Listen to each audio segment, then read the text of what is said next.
Lo sport va a cercare la paura per dominarla, la difficoltà per vincerla.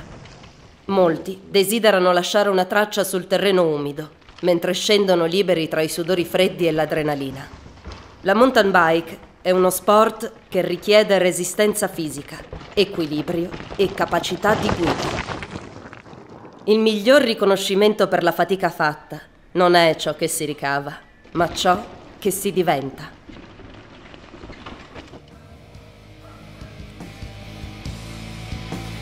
Non essere come lui, ma ride the lightning.